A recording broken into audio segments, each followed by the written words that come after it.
അസ്സലാമു അലൈക്കും വറഹ്മത്തുള്ളാഹി. ബിസ്മില്ലാഹിർ റഹ്മാനിർ റഹീം. ലഇൻ ശകർതും ലഅസീദന്നകും. നിങ്ങൾ ഉള്ളതിനോട് നന്ദി കാണിച്ചാൽ അള്ളാഹു വീണ്ടും വർദ്ധിപ്പിച്ചു തരും. ഇന്ന് സോഷ്യൽ മീഡിയകളിലൂടെ ട്രെൻഡായിക്കൊണ്ടിരിക്കുകയാണ്. നിങ്ങൾക്ക് കാണുന്ന സ്ഥലത്ത് നിങ്ങൾ എഴുതി വെക്കുക. ഈ വാഹനങ്ങളുടെ പിറകിൽ എഴുതി വെക്കാനുള്ളതാണോ ഖുർആനായത്ത്?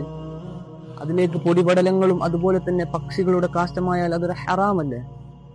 ആ ഖുർആൻ ആയത്തിൽ തന്നെ പറയുന്നുണ്ട് അതിനുശേഷം, വല ഇൻ കഫർത്തും, നിങ്ങൾ നന്ദി കേട് ചെയ്യുകയാണെങ്കിൽ ഇന്ന അദാബി ലശദീദ്, എന്റെ ഭാഗത്തുള്ള ശിക്ഷ ലശദീദ്, അത് കഠോരമായിരിക്കും. എത്രത്തോളം കഠിനമെന്ന് അള്ളാഹു താല പറഞ്ഞിട്ടില്ല.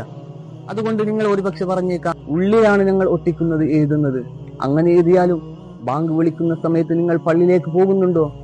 അല്ലെങ്കിൽ അതിൻ്റെ ഉള്ളിൽ ഹറാമായ മ്യൂസിക്കുകൾ വെക്കുന്നുണ്ടോ? ഹറാമായ തോന്നിവാസങ്ങൾ കാട്ടുന്നുണ്ടോ? എല്ലാം തെറ്റ് തന്നെയാണ്. അതുകൊണ്ട് അള്ളാഹുവിലേക്ക് നന്ദി കേട് കാണിക്കരുത്. അള്ളാഹുവിന്റെ നന്ദിയുള്ള അടിമയായി നിങ്ങൾ ജീവിക്കുക. അള്ളാഹു താല നമുക്ക് തൗഫീഖ് നൽകട്ടെ.